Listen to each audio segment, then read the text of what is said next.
saya telah minta jentera kita, Pantau Madani, dan saya minta kerjasama JLC, JIC supaya dapat interact secara langsung dengan pimpinan untuk memastikan pelaksanaan program-program yang ikut dasar yang kita tentukan. Ya. Tidak mengganggu kerangka besarnya, tapi ada beberapa aspek tertentu. Saya bagi contoh. Transisi tenaga,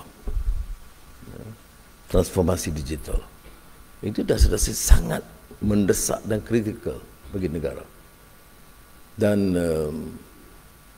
ia memerlukan penglibatan semua. Transformasi digital itu kalau kita tidak secara pantas dan pesat bawa perubahan sistem pendidikan dalam pengelolaan tata kerja kita, ia akan menyebabkan kita agak ketinggalan. Jadi saya harap JLC juga akan melihat hal ini, kerana ini menjadi di antara tunggak dasar negara kita. Dan hal yang terkait juga ialah setengah-setengah JLC ini pekerjanya ada yang 8,000, ada yang 10,000, ada yang lebih. Baik. Masalah rakyat di bawah mereka itu jangan dibebankan kepada rakyat. Saya ingat lagi laporan awal bila kita swastakan tenaga telekom, dan saya juga panggil Petronas masa itu. Saya kata mereka tentulah bila swastakan catatan keuntungan besar. Jadi sepatutnya Menteri Keuangan ucap terima kasih. Jadi saya ucap terima kasih. Tetapi saya tanya, masalah mereka tak selesai. Umpamanya kalau kemiskinan tegar di kalangan keluarga di bawah tenaga atau telekom, apakah dia masalah kementerian masa itu luar bandar atau masalah syarikat? Tentunya masalah syarikat. Maknanya program CSR atau program apa-apa. Baik. Dalam ada 15,000 pekerja, 5,000 tiada rumah. Tak ada rumah langsung. Tak mungkinkah kita fikir ada rencana untuk bina perumahan untuk pekerja sendiri?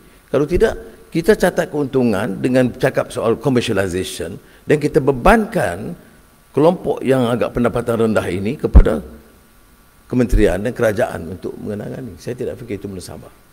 Jadi saya mahu umpamanya perancangannya jelas. Baik pendidikan. Kalau ada di bawah syarikat kita yang mencatat keuntungan yang baik, ya, kemudian anak-anak di sekolah atau di universiti tidak ada dana yang cukup untuk belajar, terpaksa ambil daripada PT-PTN. Ini hal-hal yang harus diteliti. Apakah mampu? Saya tidak fikir semua harus dibiaya, kerana mungkin ada kekangan dari satu syarikat. Tetapi hari ini harus diperhatikan. Jadi selain daripada soal pelaburan, keuntungan, ya, kecekapan digital dan lain-lain, hal yang menyentuh kepentingan pekerja sendiri, syarikat sendiri, itu mesti diatasi. Jadi saya minta dalam masa tempoh 1 bulan itu melaporkan kepada kita, mungkin kepada menteri dan KSP, untuk sampai kepada saya apa dia rencananya, baik rencana pelaburan, rencana Bumi Putra, rencana perumahan pekerja, rencana pendidikan dan meningkatkan mutu pendidikan. Petronas memang terkenal ada beasiswa yang besar. Saya percaya yang lain Tenaga Telekom juga memberikan beasiswa.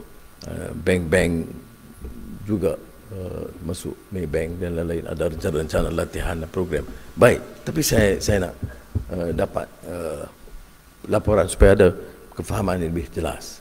Tapi yang saya ingin menyentuh juga ialah masalah perumahan mereka, masalah kadar upah mereka, masalah pendidikan mereka. Mana mungkin umpamanya syarikat kerajaan ada pekerja yang anak dia nak masuk universiti tak cukup dana, dan oleh itu tak jadi masuk universiti.